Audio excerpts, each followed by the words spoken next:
طيب انا النهارده هتكلم عن مكمل منسي في لعبه كمال اجسام ومهدور حقه حرفيا وهو الكرياتين. طيب سيبك من اللي انا قلته ده، وفي الفيديو ده انا مش طالع اقول لك ان الكرياتين بيحبس لك ميه في العضله فبيخليك اكبر والكلام ده خالص. خليني اقول لك يا صديقي ان الكرياتين هو مركب بيزود قدره الخلايا على انتاج الطاقه. طيب بكل بساطه مركب الطاقه في الجسم هو ال ATP، ادينوسين ثلاثي الفوسفات. وركز في كلمه ثلاثي الفوسفات دي كويس قوي عشان هنحتاجها قدام.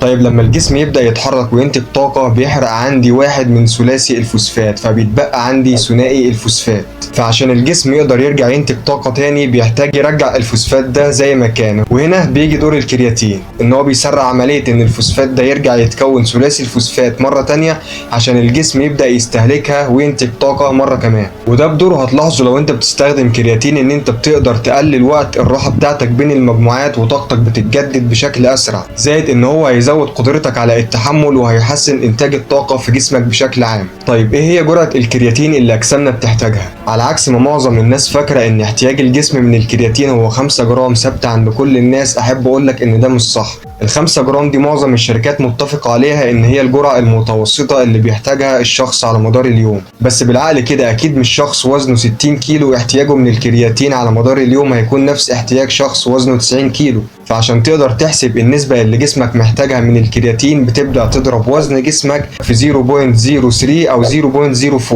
والناتج اللي هيطلع هو ده احتياج جسمك من الكرياتين على مدار اليوم. فمثلا لو انت شخص وزنك 60 كيلو فهتبدأ تضرب ال60 في 0.04 هيطلع لك 1.8 جرام كرياتين في اليوم. ولو انت شخص وزنك 80 كيلو هتبدأ تضربها في 0.04 هيطلع لك 2 جرام و4 يعني 2 جرام ونص من الكرياتين على مدار اليوم. وفي الغالب جسمك مش هيكون محتاج كرياتين اكتر من كده في اليوم. حتى لو تلاحظ ان في الاونه الاخيره معظم الشركات قللت الجرعه من الكرياتين بتاعها من السكوب ال5 جرام لسكوب 3 جرام. طيب تستخدم مونوهيدرات ولا HCl؟ انا بفضل المونوهيدرات لانه بيكون سعره اقل ومعمول عليه مئات الدراسات وهيديك نفس النتيجه بتاعه HCl. وبالنسبه للشركات اللي بتنتج الكرياتين هم شركتين، شركه في الصين وشركه في المانيا، بس انا بفضل الشركه بتاعه المانيا لان الكرياتين بتاعها بيكون انقى بكتير وخالي من الشوائب، وده هتلاقيه في اي كرياتين مكتوب عليه كريا باور بدون ذكر اسامي شركات. طيب هل معنى ده ان الكرياتين الصيني مضر او وحش؟ لا طبعا، بس انا بفضل الخيار التاني لانه بيكون افضل منه وخالي من الشوائب. طيب لو انت شخص لسه هتستخدم الكرياتين هل محتاج تعمل لودنج او تحميل للكرياتين ده في جسمك؟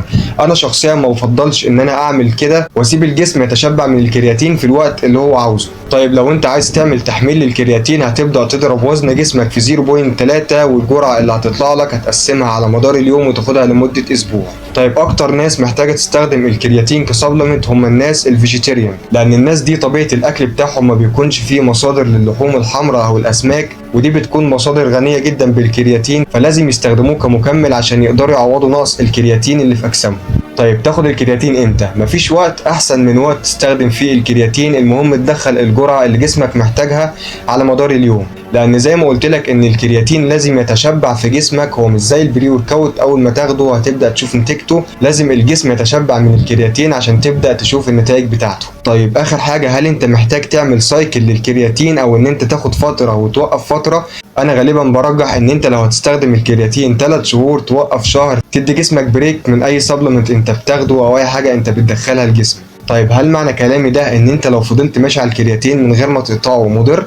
لا، مفيش منه اي ضرر، بس الطريقه اللي انا بفضلها قلتها لك. وبكده يكون فيديو النهارده خلص، ونتقابل في فيديوهات جايه باذن الله، وهستنى رايكم في الفيديو في الكومنتات، واشوفكم في فيديو جديد.